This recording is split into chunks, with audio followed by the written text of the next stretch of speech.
পাকিস্তান হোক বা মাওবাদ হোক, তাদের জন্য কষ্ট পাচ্ছেন কারা? তারা যে কারণে কষ্ট পাচ্ছেন, যে অধিকারে কষ্ট পাচ্ছেন, সেটাকে আমরা কি বলবো নীলাভ? গণতন্ত্র বলবো, দেশের গণতন্ত্র, নাকি বলবো দেশের সঙ্গে গাদ্দারি? দেখুন, আমরা আমাদের দলগত অবস্থান এখানে পরিষ্কার। দেশের সুরক্ষার খাতিরে আমরা প্রত্যেকে এক। দেশের অভ্যন্তরীণে দাঁড়িয়ে গণতান্ত্রিক পরিস্থিতিতে রাজনৈতিক মতদর্শগত পার্থক্য আছে। গণতন্ত্রে ভোটে লড়াইয়ের ক্ষেত্রে বিভিন্ন ইস্যু ক্ষেত্রে মতপার্থক্য থাকে, কিন্তু বহিঃশত্রুর বিরুদ্ধে আমরা প্রত্যেকে এক। নকশাল আন্দোলন এটাকে বলবো না, এটা হচ্ছে মাওবাদী আন্দোলন। মাওবাদী আর নকশালদের মধ্যে কিছু পার্থক্য রয়েছে। এটা হচ্ছে মাওবাদী ছত্তিশগড়ে। দেখুন, ছত্তিশগড়ের মাওবাদীরা দীর্ঘদিন সেখানকার মানুষের পক্ষে ভয়ঙ্কর।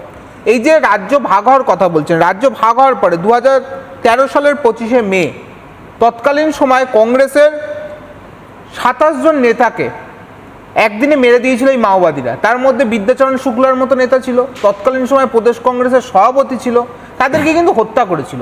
দেখুন, কোনোদিন বন্দুক আর বোম দিয়ে দেশ চলে না, বন্দুক আর বোম দিয়ে কোনোদিন পরিবর্তন হয় না।